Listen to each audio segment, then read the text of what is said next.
Assalamualaikum everyone. This is Hafiz Vamik Zahid on the channel Literary Classicia, and with me I have Mr. Aliza Kabriyar here.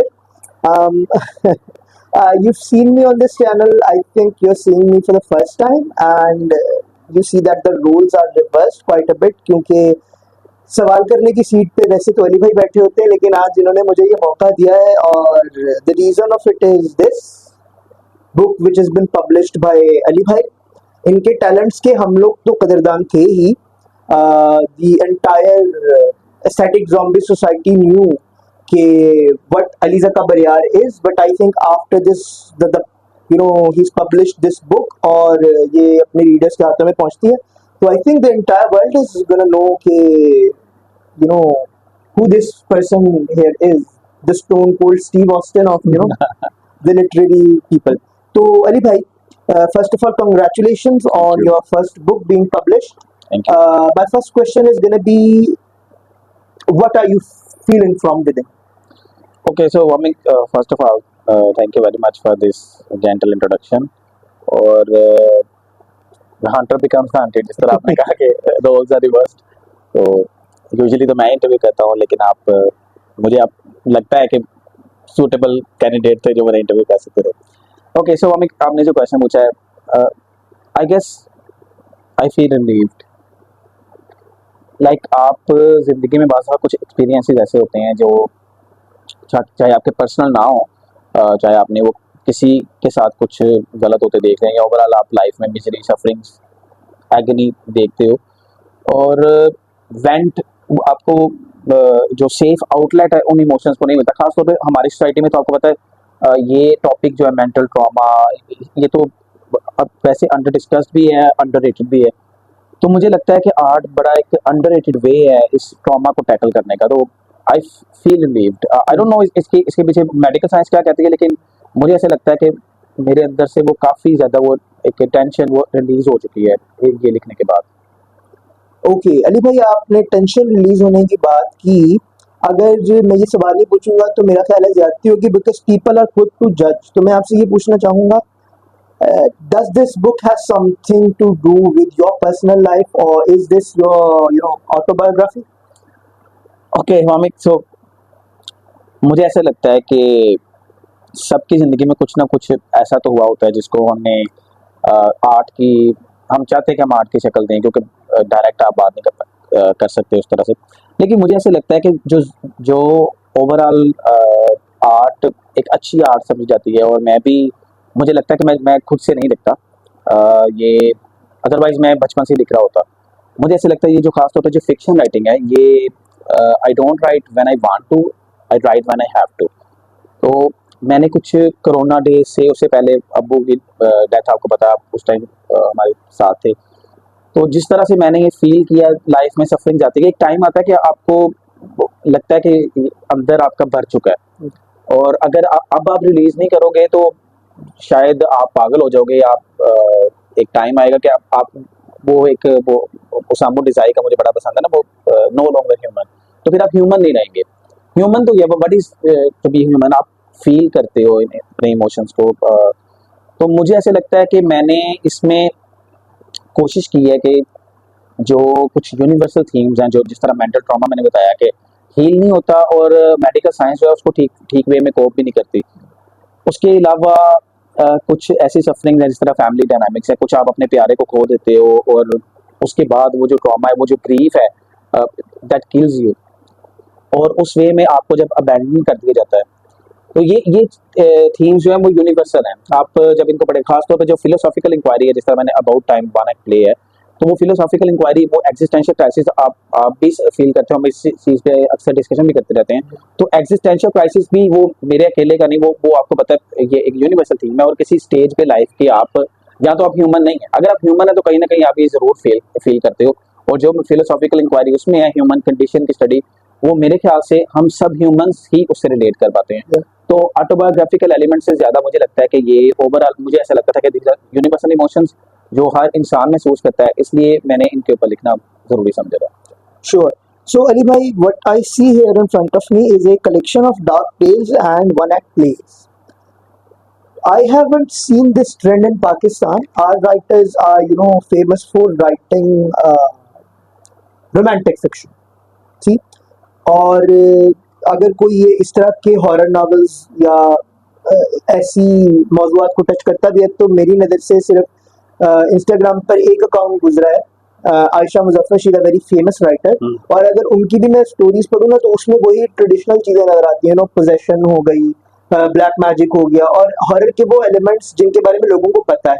I read this book और इसमें से जो चीज़ मुझे नज़र आई है, this is very unique, I have never seen it before being written in Pakistan. तो अली भाई मुझे ये बताएं, इसके लिए इंस्पिरेशन कहाँ से आई और ये आइडियाज, मतलब how how did you get ये इस तरह के क्या मुंतशिर ख्यालात को आपने एक जगह इकट्ठा किस तरह किया? ओके वामिक, so पहली चीज़ तो ये है कि आपने जिस तरह बात किया कि इस तरह के टॉपिक्स पे पाकिस्तान में नहीं देखा जाता। देखिए, पाकिस्तान में आर्ट को बिजनेस बना दिया गया। मैं किसी को भी ऑब्वियसली मैं किसी को टारगेट नहीं करता। हम ये वैसे तो डिस्कस करते रहते चीज़ों को, लेकिन ऑब्वियसली मुझे नहीं अच्छा लगता कि मैं वीडियो के ऊपर किसी के सामने बात करूँ। कल को ये वायरल हो जाए तो अच्छा नहीं लगेगा। मुझे ऐसा लगता है कि आर्ट को हमने बिजनेस बना दिया, और जो चीज़ बिकती है, आपको पता है, वो हम इन चीज़ों पे, फेमिनिज्म चीज़ों पे बड़ी डिस्कशन करते रहे हैं, तो लोग उसी चीज़ को ज़्यादा लेके चलते हैं। लेकिन ये जो जो जो रियल टॉपिक्स हैं, लोग सुसाइड कमिट कर लेते हैं मेंटल ट्रॉमा की वजह से, अबैंडनमेंट की वजह से, ये जिस तरह एक्जिस्टेंशियल क्राइसिस है, और लोग सफ़र कर रहे हैं सब कुछ होने के बावजूद भी।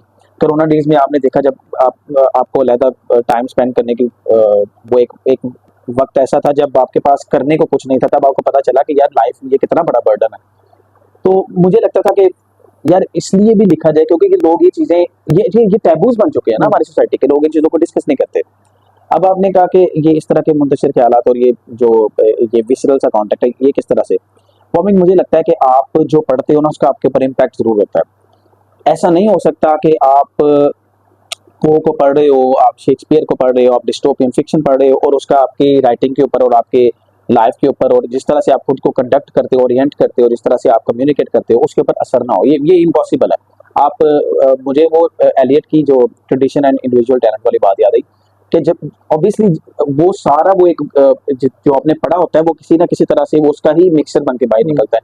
तो मेरे ऊपर इम्पैक्ट था इन राइटर्स का, जो कि ये मेंटल ट्रॉमा के ऊपर, सफरिंग्स के ऊपर, डॉस्टोयेव्स्की हो गया, काफ्का हो गया, फिर ये जो एंग्विश, ये जो एगनी के ऊपर लिखते हैं, जो ह्यूमंस के अंदर, और जिसको वो वेंट नहीं मिलता।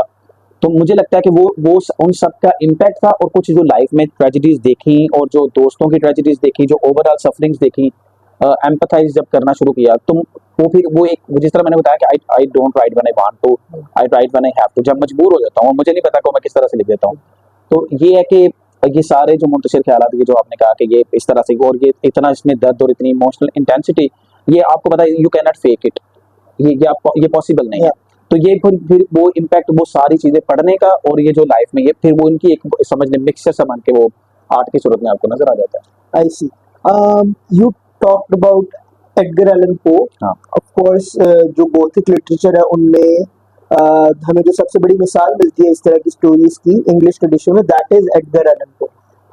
इन स्टोरीज को लिखने में how big of an influence was Edgar Allan? बहुत बड़ा। अब हमें देखो, हम पो को पढ़ते हैं, मैं रिसेंटली किसी को ये बुक जो पेश करनी, तो उसने कहा कि ये आपकी कवर से मुझे लग रहा है कि जैसे आपके ऊपर पो का बड़ा इन्फ्लुएंस है। मैंने कहा पो का भी है, बाकी राइटर्स का भी है, क्योंकि डिफरेंट स्टोरीज आपने पढ़ी, डिफरेंट थीम्स है। तो उन्होंने कहा कि यार वो तो बड़ा डेडली सा कॉम्बिनेशन, वो क्या, वो विसरल सा कंटेंट लिखता है, और वो जो बड़ा डिस्टर्बिंग सा है। हमें यही प्रॉब्लम है कि यार लाइफ इतनी हसीन नहीं है, लाइफ के अंदर बड़ी ट्रेजेडीज है, डिस्टर्बिंग कंटेंट आपको हर दूसरे दिन देखने को मिलता है। तो पो ने जिस वे में मैडनेस को, थीम ऑफ मैडनेस, उसको जिस वे में उसने टैकल किया, ट्रॉमा को जिस वे में उसने टैकल किया है, मुझे 20th सेंचुरी में ऐसा राइटर नजर नहीं आता। मे बी ये ऑब्वियसली ये सब्जेक्टिव ओपिनियन है मेरा। मुझे लगता है कि जिस तरह आप टेल हार्ट आप पढ़ते हो, या fall of the house of the Asher, आप जब इनको पढ़ते हो, ब्लैक कैट या इस तरह की स्टोरीज, तो आपको महसूस होता है कि यार जिस वे में, जिस डेप्थ में जाके उसने ह्यूमन साइकी को प्रोव करने की कोशिश की है, शायद वो डॉस्टोयेव्स्की के बाद वो ही आया 20th सेंचुरी में, मैड्रेस को इस तरह से इस थीम को टैकल करे। तो वो का ऑब्वियसली बहुत बड़ा इन्फ्लुएंस था उसकी आर्ट को। और ये मैंने कम लोगों से डिस्कस किया है कि जब भी मैं अकेले में होता हूँ, मैं कोशिश करता हूँ कि मैं उसकी जितनी भी ओवर सारी राइटिंग मैं उसको ऑडियो बुक में लगा लूँगा, या दोबारा से पढ़ने की कोशिश करूँ डॉस्टोयेव्स्की और इसको को ये मैं पढ़ता रहता हूँ। तो आपके ऊपर इम्पैक्ट पड़ता है, लाजमी इम्पैक्ट पड़ता है। Of course. See, anyway, in a person's life, we tend to give a lot of importance to feelings like love or hatred or even sadness. How important is fear hmm, for a living being? देखो Wamiq, fear पहले number पे तो ये कि it's a reality. जो आपको ये कहता है ना कांकर योर फियर्स और fear exist, that is a lie. Humans के अंदर डर की इंस्टिंक्ट ना हो, ये नामुमकिन है। हर इंसान डरता है और किसी सेंस में डरता है। और बहुत सारी आपकी लाइफ के एक्शंस जो हैं वो डिटरमिन हो रहे होते हैं, वो ट्रिगर हो रहे होते हैं उसी आउट ऑफ फियर। बाजा फियर ऑफ अबैंडनमेंट हो गया, फियर ऑफ बीइंग जज्ड हो गया, fear of being hated and by your detractors. तो ये सारे फियर्स जो हैं ऑब्वियसली रियलिटी तो है। और दूसरे नंबर पे आपने कहा कि फियर की इंपॉर्टेंस क्या, लाइफ में इंपॉर्टेंस तो हमें बहुत बड़ी है। देखो वो लोग कहते हैं ना कांकर योर फियर्स, मैं कहता हूँ कि fear is a good thing, it tells you where the edge is. Fear आपको बताता है कि मतलब अगर फियर नहीं है आपको किसी को, वो डार्क नाइट राइजेस में एक बड़ा जबरदस्त सीन होता है, स्केप उसने करना होता है ना ब्रूस वेन ने, तो वो बार बार रोप के साथ ना जंप करने की कोशिश करता है। तो वो कहता है कि मुझे जंप नहीं हो रही होती, ऑब्वियसली उसे स्केप नहीं हो पा रहा होता, तो वो उसे कहता है कि मैं किस तरह से जंप करूं, आई एम डेस्परेट। वो कहता है कि ये रोप जो है ना, कि पहले ये खत्म करो, क्योंकि तुम्हें रोप सहारा देती है कि तुम जंप तुमसे ठीक नहीं भी होगी, तुम मरोगे नहीं। तो जो ग्रेटेस्ट इम्पल्स है ना ह्यूमंस में, वो फियर है। और फियर जो है ना, it gets the best out of you. That is what I think about fear. I see. All right. Let's talk about some of the contents of your story, sure very very shortly. Sure. सबको नहीं discuss करते। मैंने एक कहानी इसमें ऐसी पढ़ी है, मैं किसी के लिए स्पॉइल नहीं करना चाहता। बड़ी स्मूथली चल रही थी, मेन कैरेक्टर का ट्रायम्फ होता हुआ नजर आ रहा था, और कहानी खत्म होते होते ऐसा लगा जैसे आपने उसके साथ कोई पर्सनल खुन्नस निकाल के बदला ले लिया। Why do you do that? Okay Wamiq, number one तो आप ऑब्वियसली स्पॉइल नहीं करना चाहते किसी के लिए, लेकिन थोड़ा सा ये आप जानते हैं कि ये लाइफ जो है ये ओवरऑल वो जीरो सम गेम ही है। इसमें आप ये नहीं कह सकते कि मरने के टाइम पे आई एम ट्रायम्फेंट। तो कहीं ना कहीं डिफीट आपने लाइफ में देखी होती है। इस वजह से मुझे लगा कि अगर मैं दिखाऊं तो वो अनरियलिस्टिक हो, क्योंकि जिस तरह मैं बता रहा हूँ कि मैं कुछ ऐसा कंटेंट, वो जो बेस्ट सेलिंग नॉवेल्स में दिखाया जाता है कि आप आवाम को राजी करें, वो तो नहीं था। नंबर टू के I have always been a fan of plot twist, और मेरा फेवरेट प्लॉट ट्विस्ट है सॉ मूवी में, मुझे याद है मुझे बड़ा पसंद था। इस तरह से द यूजुअल सस्पेक्ट्स, तो मुझे ऐसी आर्ट बड़ी पसंद थी जिसमें एंड पे प्लॉट ट्विस्ट हो। ऑब्वियसली ये एक इम्पैक्ट छोड़ता है राइट रीडर के ऊपर भी, और मुझे तो शुरू से ये चीज़ें पसंद थी।